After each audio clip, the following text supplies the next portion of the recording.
ED versus Mamata Banerjee case, बड़ी खबर NDTV के पास एक्सक्लूसिव डिटेल है। सुप्रीम कोर्ट में ममता बनर्जी का जवाब, ईडी कार्रवाई के खिलाफ 34 पन्नों का जवाब उन्होंने फाइल किया है।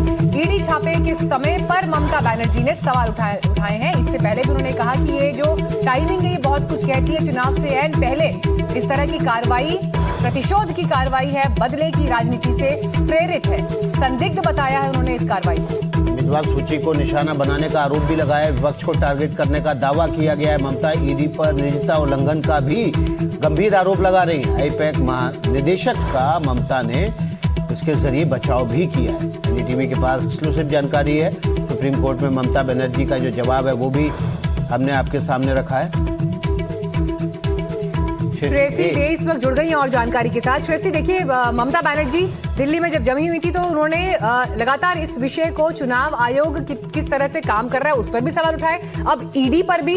तो निशाना बेसिकली केंद्र सरकार पर है कि कैसे एजेंसीज का उन्होंने दुरुपयोग किया है, चुनाव आयोग का दुरुपयोग किया है। लेकिन ईडी के लिए जो जवाब उन्होंने फाइल किया है, ये कम से कम इस केस की आगे की दशा दिशा तय करेगा। श्रेयसी जी बिल्कुल, ममता बनर्जी ने जो जवाब दी है सुप्रीम कोर्ट में वो ईडी के खिलाफ है कि ये एकदम विधानसभा चुनाव से पहले ये सर्च ऑपरेशंस किए जा रहे हैं। हालांकि जो केस है 2 साल से ऊपर पुरानी वाली केस है, लेकिन ये एक्टिवेशन जो है ऑपोजिशन को टारगेट करने के लिए होता है और एक नेशनल रूलिंग पार्टी जो है उसके इशारों पे होता है, ऐसा ममता बनर्जी ने कहा है। इसके अलावा उन्होंने कहा है कि उन्होंने जब ईडी का रेड और सर्च ऑपरेशंस जारी थी जनवरी में आईपैक प्रेमिसेस में और उनके डायरेक्टर प्रतीक जैन के घर पे, उन्होंने कोई एविडेंस या इलेक्ट्रॉनिक डिवाइसेस वहां से नहीं मूव किया है।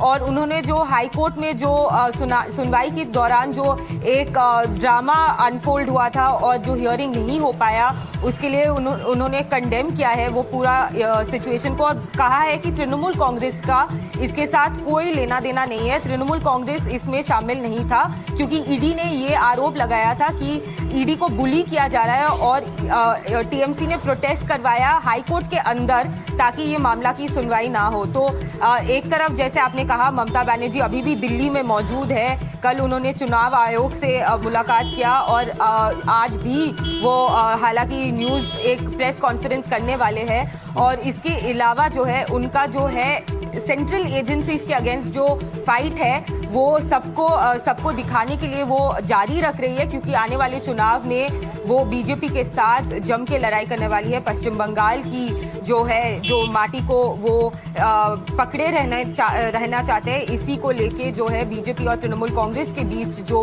पॉलिटिकल फाइट है वो भी देखने को मिलेगा।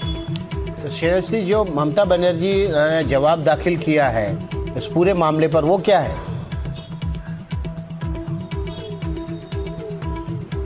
जी देखिए, एक ऑनगोइंग सुप्रीम कोर्ट में केस चल रहा है जहां पे इन्फोर्समेंट डायरेक्टरेट ने ममता बनर्जी के खिलाफ काफ़ी सारे एलिगेशंस किया है। डीजीपी वेस्ट बंगाल के खिलाफ जो अभी रिटायर हो चुके हैं राजीव कुमार, और कोलकाता पुलिस कमिश्नर मनोज वर्मा जो अभी डीजी सिक्योरिटी के पोस्ट में है, और डीसीपी साउथ प्रियोव्रतो के अगेंस्ट जो है ये सारे आरोप ईडी ने किया कि जिस दिन उन्होंने आईपैक के प्रेमिसेस और प्रतीक जैन के घर पे रेड और सर्च ऑपरेशंस कंडक्ट कर रहे थे, गवर्नमेंट के ऑफिशियल्स वहाँ पे आके उनको अपना काम करने के लिए रोका गया।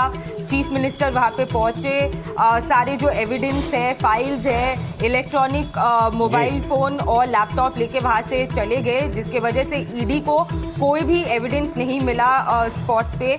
और इसी को लेके जो मामला दायर हुआ है उस पे ममता बनर्जी का रिस्पांस जो है हम लोग ने एक्सेस किया है, जहाँ पे वो पॉइंट बाय पॉइंट रिबटल दिया है इन्फोर्समेंट डायरेक्टरेट के अगेंस्ट। बहुत बहुत शुक्रिया श्रेयसी, आपका इस खबर से जुड़ा हुआ जो भी अपडेट होगा श्रेयसी डे के जरिए सबसे पहले आप एनडीटीवी पर हासिल करेंगे। तो ईडी वर्सेस ममता बनर्जी के मामले में एनडीटीवी के पास एक्सक्लूसिव जानकारी जो कि श्रेयसी दे रही थी। सुप्रीम कोर्ट में ममता बनर्जी ने इस मामले में अपना जवाब दाखिल कर दिया।